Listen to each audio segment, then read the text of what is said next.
देखिए ट्रायंगल बना लेते हैं, पहले थोड़ा धीरे धीरे करेंगे ताकि सबको समझ में आ जाए। तो ट्रायंगल पी क्यू आर है हमारे पास, एक ऐसा ट्रायंगल बना लेते हैं। ये पी आ गया, आप भी बना लें अपनी कॉपीज़ में तो बढ़िया है। पी क्यू आर हमारा ट्रायंगल बन गया, और ऑपोजिट साइड्स वो हमें पता ही है, small p small q small r रहेंगी। Median from r meets the side p q at s. तो यहाँ से हमने एक मीडियन बनाई है, ये यहाँ पे एस पे मीट कर रही है, तो this is median, this is half, this is half, ठीक है। दूसरा क्या बोला है हमें, perpendicular from p meets the side q r at e. Perpendicular from p meets the side q r at e, और ये दोनों ओ पे इंटरसेक्ट करते हैं, तो this is given to you. What else is given, radius of the circum circle of triangle p q r equals to 1। तो circum radius आपको 1 दी है, मतलब सर्कम रेडियस यहाँ पे लिख लेते हैं, circum radius that is equal to 1, ठीक है। ओके, तो हमें अब देखना है, क्या देखना है, ये सारी चीज़ें बतानी है। Area of triangle s o e, s o e यहाँ पे एक ट्राइंगल बनेगा, ये ट्राइंगल होगा, ठीक है। ये एस ओ ई ट्राइंगल, इसका एरिया पूछा है, रेडियस ऑफ इन सर्कल पूछी है, ठीक है। पी क्यू आर ट्राइंगल का इन सर्कल जो होगा उसका रेडियस क्या रहेगा वो पूछा है, और हमसे क्या पूछा है, लेंथ ऑफ आर एस पूछा है, लेंथ ऑफ ओ ई पूछा है, ठीक है। आर एस की लेंथ और ओ ई की लेंथ, बहुत बढ़िया। तो सबसे पहले तो हम क्या करते हैं, साइन रूल लगाते हैं।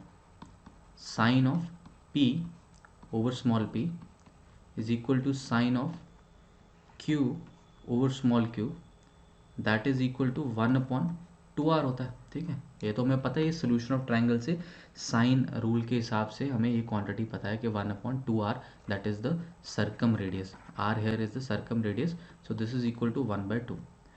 अब साइड लेंथ्स की अगर बात करें, हमें p की वैल्यू और q की वैल्यू दे रखी है कि p is √3 and q is 1। तो यहाँ पे डाल देते हैं sine p upon √3 and sine q upon 1 is equal to 1/2।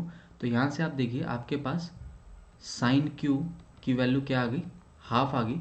That means q क्या क्या हो सकता है, ट्रायंगल की बात कर रहे हैं तो या तो भाई 30 डिग्री होगा π/6, और या फिर क्या हो सकता है 5π/6 भी हो सकता है, दैट इज़ ऑल्सो पॉसिबिलिटी, ठीक है। अगर p की बात करें तो साइन p का वैल्यू क्या आ रहा है, that is coming out to be √3/2। तो p क्या क्या हो सकता है इस पर्टिकुलर ट्राइंगल में, दैट कैन बी इधर π/3 और it can be 2π/3। So these are the possible values of p and q। अब आप ये देखिए कि यहाँ पे ऑब्वियसली बात है कि स्मॉल p जो है वो बड़ा है स्मॉल q से, इसका मतलब ये होगा कि उनके ऑपोजिट एंगल्स भी बड़े होंगे, ठीक है। Capital P will be, angle P will be greater than angle Q। तो यानी कि या तो ऐसा हो सकता है कि P का वैल्यू π/3 रहा हो और Q का वैल्यू π/6 रहा हो। बट अगर ऐसा होता है तो आपका थर्ड एंगल R जो है वो 90 डिग्री आ जाएगा, जो कि पॉसिबल नहीं है, बिकॉज आपको गिवन है कि नॉन राइट एंगल ट्रायंगल है, that is not possible. Non right angle triangle that is not possible.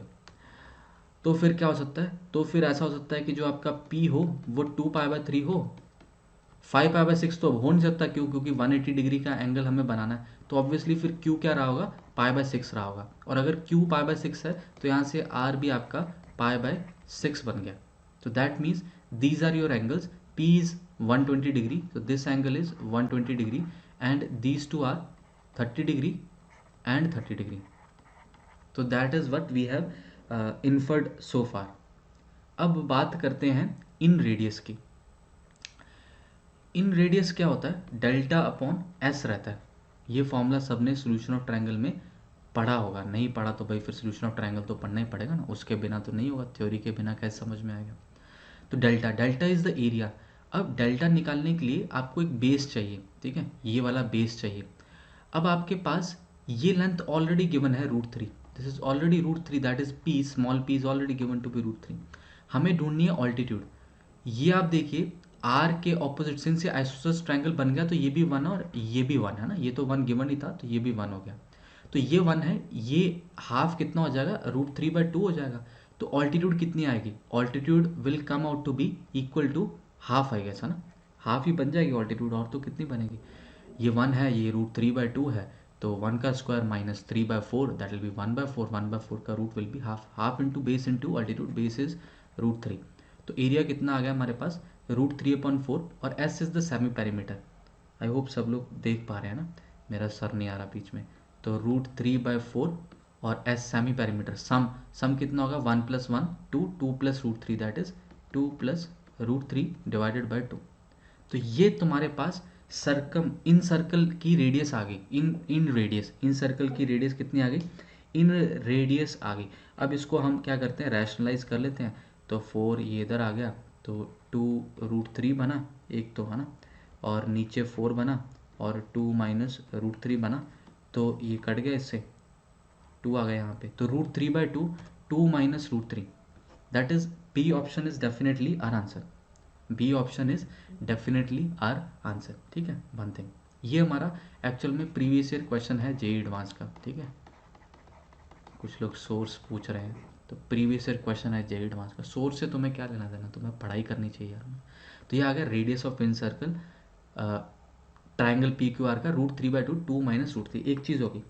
अब हमें चलना है एरिया एसओई, एसओई का एरिया ढूंढना है। एसओई ट्राइंगल ये है, अगर मैं यहाँ से एक ऐसा ट्राइंगल बना लेता हूँ, इनको ज्वाइन करता, ठीक है, ऐसा, ठीक है, ये पैरेलल है, मिड पॉइंट होगा। तो हमें क्या पता है, area triangle SOE will be 1/3 the area triangle which this triangle, let's call it, ये E है तो ये F बोल देते हैं, SFE of triangle SFE। और ये भी हमें पता है कि SFE का एरिया कितना होगा, 1/4 the area of triangle PQR। Simple geometry है, छोटी क्लासेस में भी पढ़ते हैं ये चीज़ें। तो 1/12 the area of triangle PQR, और एरिया ऑफ ट्राइंगल PQR हम ऑलरेडी निकाल चुके हैं, √3/4, ये यहाँ पे निकाला हुआ है, ये रहा। ठीक है, this is area of triangle PQR। तो √3/4, तो what we have is √3/48, let's check. तो ये यहाँ पे √3/12 कह रहा है, और हमारा एरिया है √3/48, so this option cannot be our answer. ठीक है, this question cannot be our answer, this option. आगे चलते हैं RS पे। RS क्या है, RS आपकी मीडियन है, और किसी भी ट्राइंगल में ये RS है आपकी। ठीक है, this is RS that is median. तो आपको पता होना चाहिए सोल्यूशन ऑफ ट्राइंगल के बेस पे कि मीडियन की जो लेंथ है, ये P है, ये Q है, तो ये R है। तो length of median RS is given by this formula, standard formula solution of triangle का, 2 × P² + 2 × Q² - R² का रूट और उसका half, that is the length of the median in any general triangle. तो half of 2 × P², P कितना था हमारा, √3, तो √3 का square is 3, plus 2 × Q² will be 1 and R² will be -1। So 1/2, 6 + 2 8 - 1, that should be √7, let's see। तो √7/2 it's matching, that is the length of RS। OE देखिए आप, OE जो है आपका, ये बेसिकली परपेंडिकुलर भी है और मीडियन भी रहेगा। तो OE will be nothing but 1/3 of the length of PE। OE will be nothing but 1/3 the length of PE। और PE आपका क्या है, PE तो आपका परपेंडिकुलर है ना यहाँ पे। अगर आपने डायग्राम बना रखी है तो आप अपनी कॉपीज में देखें तो ज़्यादा बढ़िया। OE विल बी 1/3 है ना, OE will be nothing but 1/3। ये मीडियन भी है, परपेंडिकुलर बाइसेक्टर भी है, सॉरी ऑल्टीट्यूड भी है ना, और बाइसेक्टर भी है ऑब्वियसली। तो OE विल बी 1/3 PE। अब PE हमने कितना निकाला थोड़ी देर पहले, हाफ निकाला था, तो PE was half, so 1/3 into 1/2, that will be 1/6। so that means length of OE is also correct। so final answers are second option, third option and fourth option।